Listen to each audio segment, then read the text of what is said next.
On va commencer par discuter autour du point nodal de tous ces événements Tati, qui est l'exposition à la Cinémathèque, pour savoir un peu comment vous avez travaillé, parce qu'exposer le cinéma, on en connaît les écueils. On sait que c'est difficile d'exposer l'image en mouvement, que ça peut rapidement tomber parfois à du fétichisme ou à des reconstitutions pas toujours très heureuses.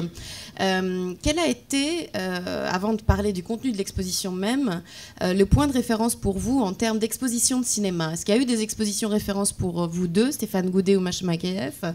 Exposition de référence en bien ou en mal d'ailleurs. Ça peut être aussi des contre-exemples de l'horreur à ne pas faire. Écoutez, quand on a pensé avec Stéphane à cette exposition, et moi quand j'ai commencé à imaginer une scénographie, j'ai surtout pensé à Jacques Tati, que j'ai eu la chance de connaître avec Jérôme.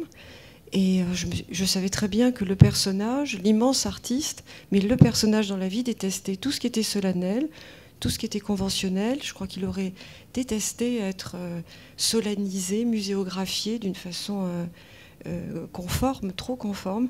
Donc voilà, j'ai réfléchi aussi, je me suis dit, après tout, je crois qu'il aurait été heureux qu'il y ait une réponse artistique et non pas une exposition de ce qu'il avait fait. Et c'est pour ça que j'ai imaginé cette déambulation de façon très joyeuse, ludique, plastique, et évidemment nourrie de cinéphilie, puisque le travail avec Stéphane était la garantie de cela. Voilà. Et je reviens juste sur une chose que vous avez dite précédemment. Dans ce grand Tati Trip dans Paris, il faut associer aussi la Cité de l'Architecture, qui est venue apporter son grain de sel magnifique, et aussi le musée des arts décoratifs, où il y aura des conférences. Et je trouve tellement heureux de pouvoir se promener autour de ce cinéaste, et ce mélange des publics, ce mélange des regards, ce mélange des paroles et des discours. Voilà, c'est une chose qui me fait extrêmement plaisir.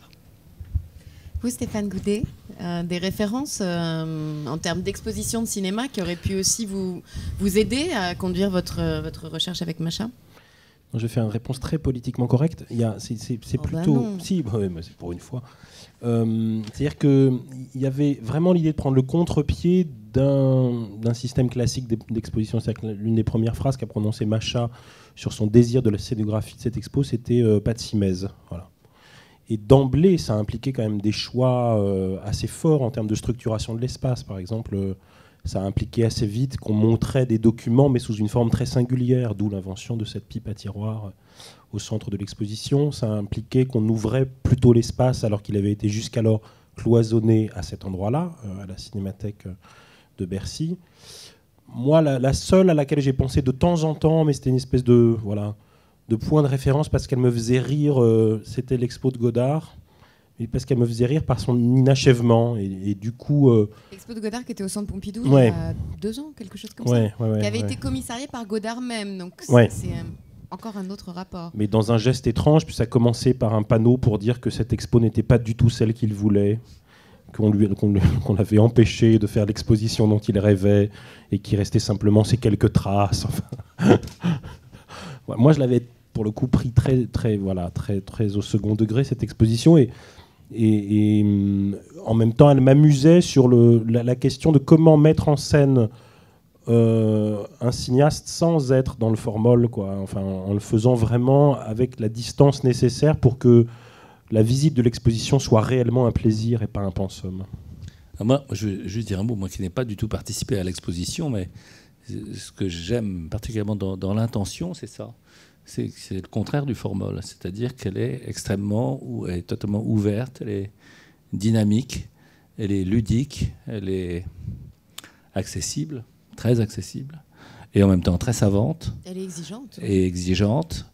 Et donc il y a plein d'entrées, et même dans son mode de fabrication, c'était bien notre idée, enfin, en essayant de soutenir cette œuvre et Jacques Tati, c'est pas de conserver ou de restaurer des films qui sont beaux et un point c'est tout, parce qu'ils sont beaux et un point c'est tout. C'est parce que je trouve que c'est un cinéma d'une nature particulière qui nous invite à regarder le monde différemment, au-delà de la disparition de Tati, qui nous invite à avoir un regard critique. Et je pense que Tati, qui était si préoccupée de la transmission, se serait réjouie de voir que vous avez mobilisé des jeunes artistes d'écoles d'art pour s'emparer de tout ça et pour créer des choses nouvelles. Alors justement, comment ça s'est passé parce qu'il y a énormément de courts extraits dans l'exposition qui viennent rythmer des pôles, des îlots qui sont spécifiques au film.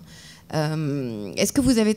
Qu'est-ce qui a précédé? Est-ce que ce sont d'abord tous ces extraits qui articulent ensuite toute la pensée des décors, toute la présence des objets, ou est-ce que c'est une architecture de l'esprit plus compliquée que celle-ci? C'est un mouvement, hein, ça s'appelle 2 temps 3 mouvements, pas par hasard. Et il y a des règles du jeu qui se sont imposées à nous et qui se sont imposées aussi, que nous nous sommes imposées, particulièrement que le regard ne soit jamais arrêté, qu'on ait un regard à 360 degrés, donc évidemment pas de simèse, pas d'arrêt, qu'il s'ouvre sur la ville, puisqu'il y a les tours de la très grande bibliothèque, la présence de l'urbanisme dans l'exposition, qui parle aussi de l'architecture, qui parle aussi du design et de la création des espaces.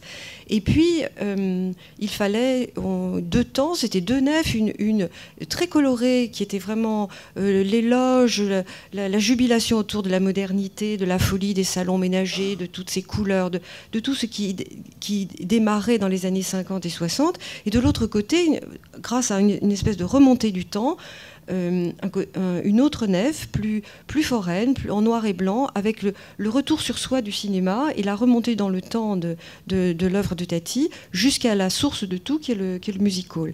Donc c'est vraiment une déambulation à revers du temps. Et c'est aussi le côté visionnaire de Tati qui invente des espaces et la réinterprétation de ça, mais aussi ce cinéma traversé avant tout par un acteur qui a tout inventé, tout contrôlé, tout éprouvé au music hall. Et évidemment que cette déambulation, c'est aussi un mouvement de la pensée. Mais c'est une suite de sensations. Et la règle du jeu essentielle, c'est de mettre le spectateur, de le scénographier de telle façon qu'il devienne l'acteur de l'exposition et qu'il soit, le temps de la déambulation, totalement hulottisé. C'est-à-dire qu'il se retrouve à peu près à chaque moment dans son avancée, dans la situation de Hulot lui-même. Situation physique, corporelle, sonore et visuelle. Et puis qu'il s'amuse après aussi à regarder l'autre visiteur regardant. Et sans arrêt, le regard est sollicité. Il y a des différences d'échelle, il y a des percements, il y a des phénomènes de reflets, de néon, de néon qui se reflètent dans du verre. Au fond, toute forme de sensation qu'a Hulot quand il traverse Playtime ou quand il traverse Mon oncle. Voilà. Ça, c'est exactement une idée tatiesque, si je puis dire, parce que c'était le rêve de Tati de passer le relais aux spectateurs. Et de les rendre actifs, de les mettre dans une situation d'activité. C'est ce qui l'obsède, c'est ce qui traverse ses films. C'est ce qui fait que dans la bande-annonce de Playtime, il dit tout le monde est dans Playtime. Il dit aussi découvrez le comique de tous les instants de votre vie. Oui. Et c'est ça aussi. Oui, il y a un projet presque pédagogique de Tati d'apprendre aux spectateurs à regarder et à entendre et à avoir une sorte de regard critique sur la société, sur certains travers de la société, sur l'esprit de sérieux, sur qu'est-ce que c'est que d'être adulte. Et voilà, donc je pense que ça va dans le même sens. Et dans les 2 temps, il y a le regard plastique, évidemment, le côté la vedette est avant tout le décor, disait Tati, et puis le deuxième temps, qui est le temps cinéphilique. Et on a pris le parti, avec Stéphane, de mettre en scène Stéphane comme professeur Goudet, puisqu'il détient le savoir de l'analyse des films, etc. Mais on a voulu aussi que ce soit non seulement ludique, mais que ce soit aussi quelque chose qui a à voir avec le cinéma. Et ce sont donc les leçons du professeur Goudet que vous pouvez voir dans un système de 6 écrans, 2 fois 6 écrans, et dont le contenu, évidemment, appartient à Stéphane. En fait, ça permet de répondre à la question initiale par une jolie boucle, c'est que la place des vidéos, elle était précisément de rejouer l'articulation générale de l'exposition entre l'immersion, donc la sensation, être confronté immédiatement à l'œuvre, notamment tous les premiers extraits, par exemple, c'est des fragments courts sans commentaire aucun, voilà, qui d'emblée nous confronte à des extraits de Tati sans en percevoir les codes, parce que ce qu'il s'agit, c'est d'abord d'être dans la sensation et le rapport direct, quoi. Et puis, dans le cheminement de l'exposition, on bâtit petit à petit quand même par la juxtaposition des objets, par cette confrontation avec des accessoires, avec des éléments de décor, avec des sons fabriqués par André Serré. On bâtit aussi un rapport au savoir sur l'œuvre, voilà. Mais d'une manière non didactique, comme on peut l'avoir dans certaines expositions. L'autre parti pris refusé, c'était des grands panneaux de texte qui jalonnent parfois les murs dans certaines expositions, dont on lit les 2 premiers et plus jamais la suite, de sorte qu'on sort de l'exposition et qu'on n'a strictement rien retenu. Là, l'enjeu, c'était vraiment d'apprendre par la confrontation à l'œuvre, et puis qu'il y ait un deuxième temps qui soit aussi le temps de l'apprentissage par un jeu sur le langage, jeu qui met en abîme les dispositifs pédagogiques dans l'œuvre de Tati, puisque tous les courts-métrages réalisés et non réalisés, puisqu'on a aussi découvert des scénarios de courts-métrages non réalisés par Tati, dont un coécrit avec René Clément, ne parlent que de ça, que de la dérision du dispositif pédagogique, mais il est sans cesse intégré, sans cesse moqué autour de la question du livre, par exemple, qui est systématiquement contre-productif. Voilà. Donc nous, on a voulu jouer avec ce dispositif-là, pour réussir à cette espèce de défi quand même, qui est d'apprendre réellement aux visiteurs des choses.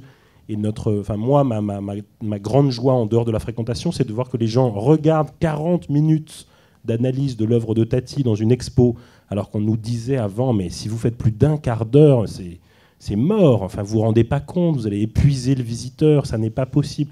Il y a vraiment des jours où il y a la queue pour pouvoir assister à ces analyses-là, de gens qui se marrent, enfin, et voilà, apprendre en riant, c'est absolument possible.